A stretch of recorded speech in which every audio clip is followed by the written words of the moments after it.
Hello, everyone. Welcome to HPG Studios' very first podcast, The Reflex.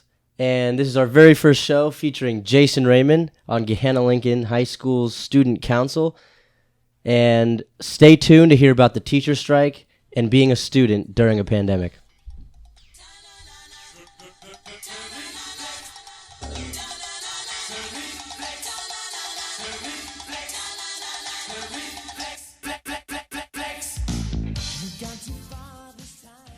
Hi, Jayson. It's good to see you, man. It's been a while. Living at OSU campus, we're kind of disconnected. Why don't you just introduce yourself for everyone that doesn't know you, and then we'll get started. Well, I'm Jayson Raymond. I am a senior at Gahanna Lincoln High School. I play volleyball, varsity. I'm student council. I draw a lot. I sing and play the violin too. Cool. So we brought Jayson here because not only is he a student during a pandemic, during the Gahanna teacher strike, but he's also in student council and the president of student council. He juggles a lot. He's been in the news. He's been all over social media. He's done a lot for our district. And honestly, I don't think our class or my class, we graduated in 2019, or the class above us would have taken the initiative that you guys have. So just tell everyone just basic, what do you do as student council president? You know, as student council president, I kind of oversee student council, and student council is supposed to be a representative voice of our school. So I am representing our school's voice in any way I can. I get to talk in relations with Miss Slocum and the board a lot regarding a lot of our events and things we can do to further bring our community at the high school together. That's what I oversee. Cool. So, obviously we're here mainly because of the teacher strike, and we'll get to like being a student and being in student council during pandemic after. But the reason that we wanted to bring you here and for everyone watching is because there's a lot of Gahanna students and parents out of touch, or they either are no longer on campus or they Gahanna campus. They're no longer at Gahanna. They're on OSU campus or they've moved away. So while we're here supporting the teachers, and we're definitely hearing their plight, and we're happy to hear everything has been resolved, we still don't know the whole picture. So why don't we just go right into it?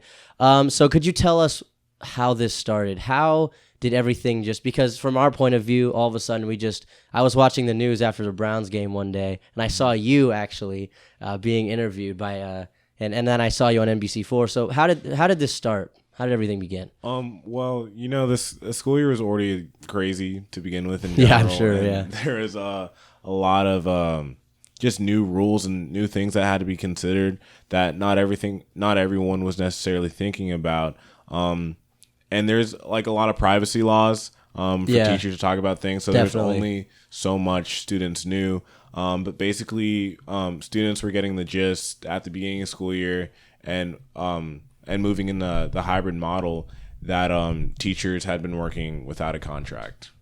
And as these teachers had been like working without a contract, it was clearly unsafe. And it's I don't know, you don't do anything really without a contract and knowing what you're entitled to, what you're protected against. And a lot of the issue with our hybrid model was what was originally proposed was that students would be in the classroom, and then distance students would basically just be a camera in the classroom and like watch and oversee everything else. So teachers would have to handle students in class and on their computer as well, which is just impossible. Yeah, it seems that's something that I did hear, and that seems like absolutely impossible.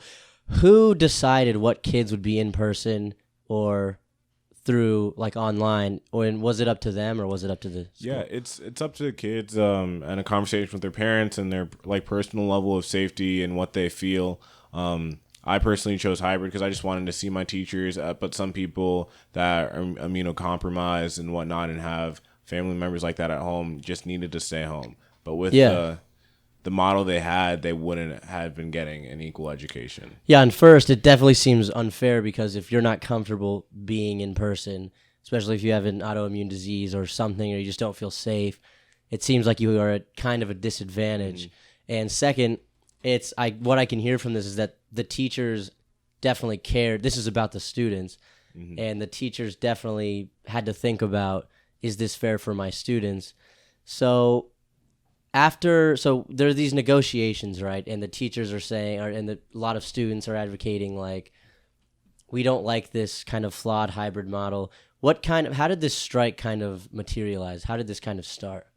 So like actually at my first board meeting, I spoke about all the things I wanted to do with the school and with student council and whatnot. And then after that, representatives from the board, teacher union had spoke to the board regarding some of their concerns, and that was my first glimpse into everything that was going on. There was like hundreds of teachers watching, seeing what was being made, and just from what I was hearing, there wasn't much of a budge, or like they were offered more money, stuff like that, but stuff that didn't mean anything for the students or the quality of their education.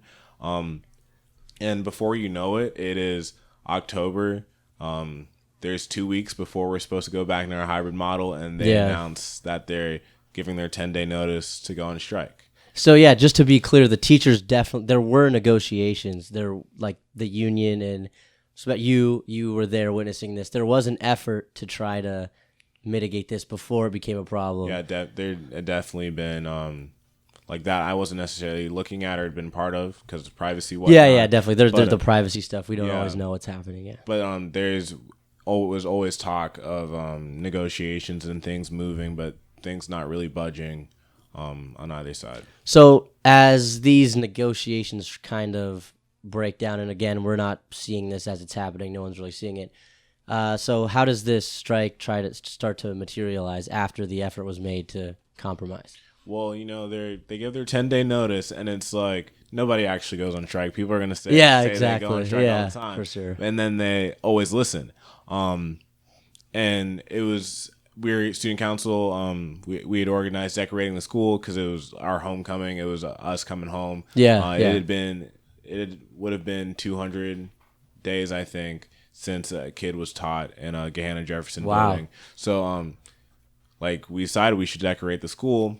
However, that weekend, teachers are packing up their classrooms and everything they paid for. And me and student council and I, we're decorating the school, but we're seeing teachers move stuff out. Yeah, you see everyone moving out, and you're trying to get out, you're getting ready for students to come back. Yeah, and the news is in the corner. There's a U-Haul on one of the days, and it's just like, are we really going back? And I was blowing up these balloons to put on the ceiling, and it's just like, I really hope we're going back because I'm you did all this work. Doing work. Yeah. And then the night before, it was really late, super late, and there was an announcement that the teachers had decided to go on strike, and it might have been like past 10, but like you wouldn't expect to get a school email like that late, and that left all classes to be asynchronous for the next day. Yeah, and the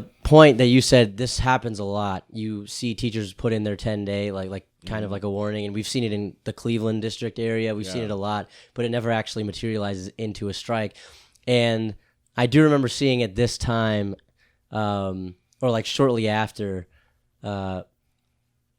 the school board was saying like, this is kind of an exaggeration. This is kind of a so being a student, and like obviously you're getting really excited to go back, and you see your teachers who genuinely want you to succeed, and they want to be there too. Mm-hmm. What was the emotion around the school, if you could read that, or in student council, what were you guys feeling?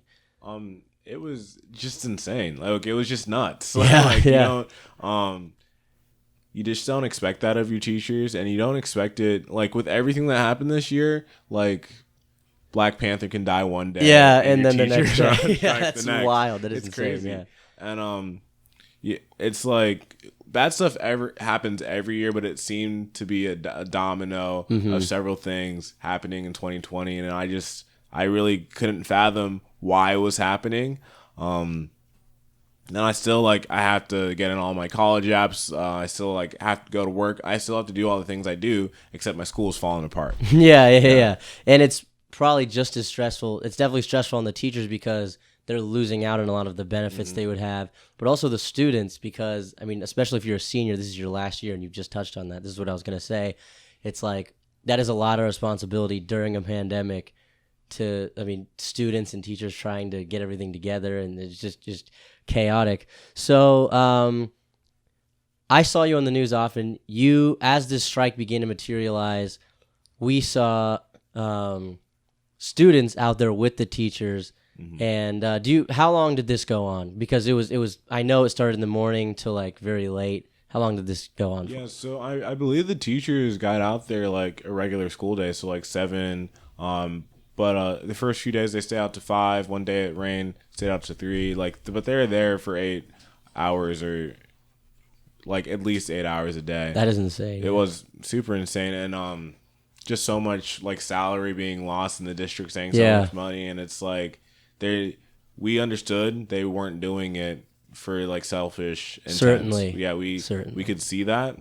And so the first day, like, not many students could go. I couldn't go. I had to figure out all these assignments. Teachers, sure. like, they were instructed to make the 3 weeks, because the strike could have lasted 3 weeks, of lesson plans for all of us to follow. And I was trying to lay it all out, trying to see what I needed to get done. And I didn't make it that day, but I did the next. Okay. And so my friend Kayla and I, she's NHS president. Super cool. Shout out to her, because we have 2 black presidents this year. I heard. Definitely a big step. Yeah. That means a lot for us. And we went to get donuts, and something I'm realizing that I noticed everybody in this Tim Hortons line next to the high school, and it's like wrapped all the way around. We get up to order. We're like, can we have 2 dozen donuts? And they're just like, I don't know if we can make 2 dozen, but it's at Tim Hortons. You'd expect to have 2 dozen donuts. But what was happening is that everybody in that line was getting something for the teachers, and that was really beautiful to see. And so we got to the strike that morning, and we went to hand out donuts just as a morale booster. But they had so much food, so many people had provided so much for all of them, and it was what we had wasn't even needed, but it still meant a lot to the teachers. Yeah, and something that I noticed, especially going to Gahanna, we've had a lot of adversity. And there have definitely been moments in the last 10 years that we can all remember, or at least anyone who's graduated can remember, a lot of adversity. But this time, it seems like it was still just awe-inspiring to see the whole community come together. You had people dropping off snacks. You had people honking. No one in Gahanna went about their day without hearing about the teacher strike or... Yeah, so that was definitely really powerful. So as this is going on, there are negotiations, correct? Like, as the strike's going on, how is this going? How's this working out? So they apparently had went this first 2 days without hearing a word from the district. And apparently there are certain board members in Cleveland or just not in Gahanna, not present. So they were advocating. And it wasn't until... students came out, and then news came out and interviewed students, and once students were involved, I feel like the board was in a position where they couldn't ignore it anymore. And I believe negotiations started later in that day, Tuesday, and it continued to spiral as more student support got behind it, because if both sides claim to be advocating and fighting for the students. Certainly. Once the students pick a side for the majority, the other side is forced to see some truth in what they're saying. And that takes a lot of courage, especially when, correct me if I'm wrong, the district tried to go to the courts to get them to rule the strike, to try to shut down the strike, and the courts actually ruled in favor of the strike to keep the strike going. So how does that make you feel, your district, not your teachers obviously, but kind of trying to stop the strike without negotiating in those first 2 days? It was just a roundabout way to deal with things. You can't have entire district of teachers on the sidelines and not talk to them first. The district, the board, the district, whatever, they even hired a third-party service. Saw that, to teach students before they would talk to teachers. And it's the teachers really are the backbone of the district. I've said it before. People will look at a house here and move here for the schools. Nobody is moving here for the board. Yeah, People yeah. are moving here For the teachers and the school Yeah, being in school. Yeah, exactly. and it seems that the conflicts in the community are like the most controversy came from the district or the board, not the teachers and the students. It seems like every move they made was they were putting out statements like we're trying to compromise. They don't want to compromise. They don't want to listen at first. I remember reading a headline on NBC4. It was just pulled up on my laptop, and it just seems, again, that must feel just insane that the district, and to the teachers too, the district is telling everyone they want to compromise. They want to get everything under control, and then they do the opposite. Their actions are just not showing up.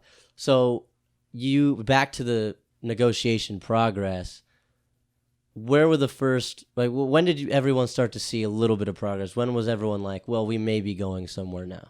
Well, the most progress that like legally we were allowed to hear was that they were talking, and that they finally agreed to talk after it had been 2 days without any contact. And it's just like, man, like this could go a month.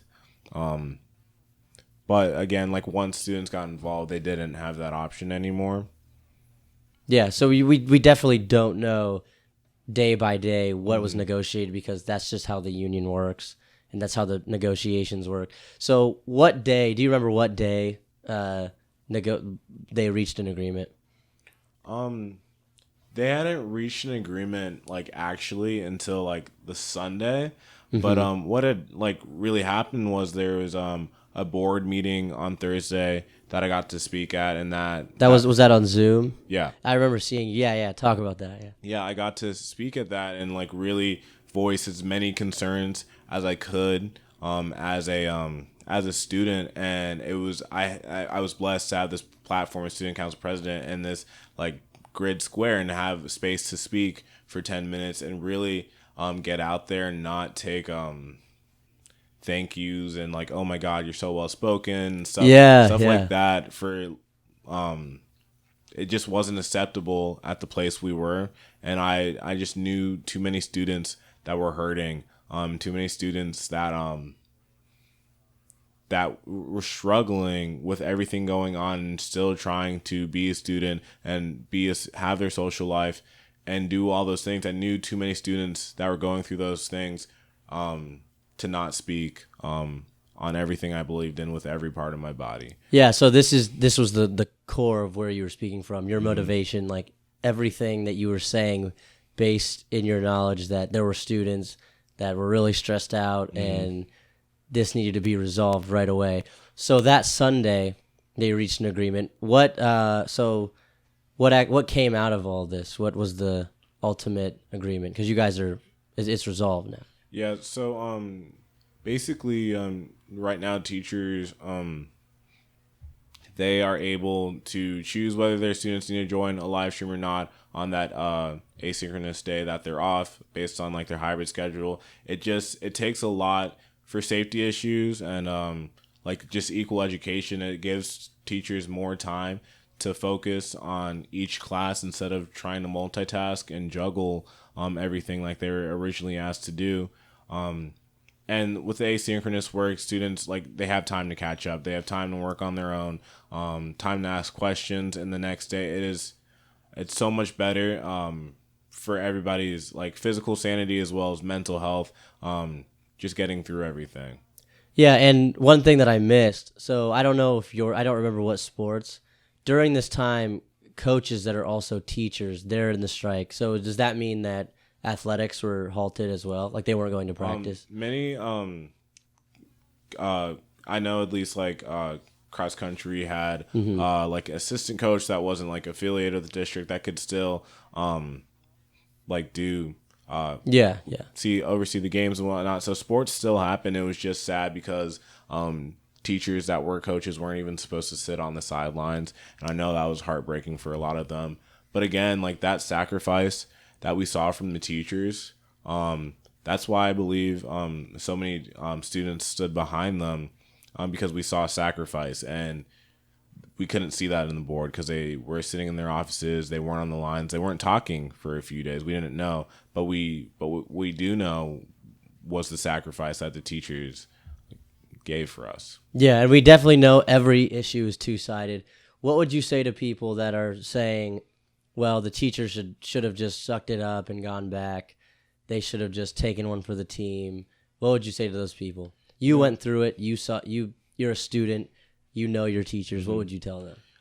Yeah, of course, like every issue is two-sided, and there were points where I was like heartbroken by teachers. Like, why would you do this during my senior year? Like, the one normal thing I want is to have a teacher in a classroom. For like, sure, yeah. If I can't have a homecoming, like, let me have my like freaking teacher. And but the things that salary, healthcare, and a pandemic that were given up, it was an undeniable way of saying that they weren't in it for themselves. It's an ultimate sacrifice, and Yeah. if that doesn't show it, then nothing will. Yeah. Because they're not. They're like you said, they're losing their benefits, they're losing their healthcare, parts of their salary. So that should definitely speak for itself. So as we're coming back into the school year, what do you think will be your biggest challenges coming back to school during this pandemic that has everyone just kind of shell shocked? Yeah, there's been like a general like sort of agreement to not like speak about the strike in classrooms and like whatnot, but it's like an unignorable like wound. You can't forget that it yeah, happened. You can't ignore it because also, sorry to interrupt you. It definitely set a precedent. The teachers again showed a lot and they showed their commitment. So yeah. And the strike, I heard a lot of teachers say that it was the best like team bonding that the district has ever provided, and like for kids, like for seniors, like it was like #senior strike. Like, Yeah, it was like, yeah. It was like it was our school's first social event. Yeah, since exactly. March. And it's just weird that it had to happen that way, and it had its good moments, but it did have its effect on pulling us apart in certain areas and certain pockets. And I just pray that some students and teachers aren't falling through the cracks. It's good. There's a lot of rebuilding that needs to be done, a lot of trust that needs to come back. Yeah. So what are like 2 or 3 things that you're most looking forward to that maybe this is taught? You kind of just touched on this, but obviously this is not ideal. Mm-hmm. But one of the first things that you said that made me think this is a team building exercise. This is like a Gahanna first kind of activity. So getting back into school, what are you looking forward to? Well, like of course we can't do our normal homecoming, but as student council president, we've tried to find ways to give people the same sense of tradition. So we're still crowning a court. First week of November, we're still having a spirit week. And this week, our first week back, we found many local restaurants and whatnot that are offering discounts and whatnot to students, and we're also giving a lot of stuff away through Twitter and whatnot. Just a lot of like, here, welcome back. Here's a gift. No strings attached. Have fun. We can be closer than 6 feet in our hearts. Yeah. So that your message to the students and everybody that you're still working hard, student council's there, the teacher's there for it.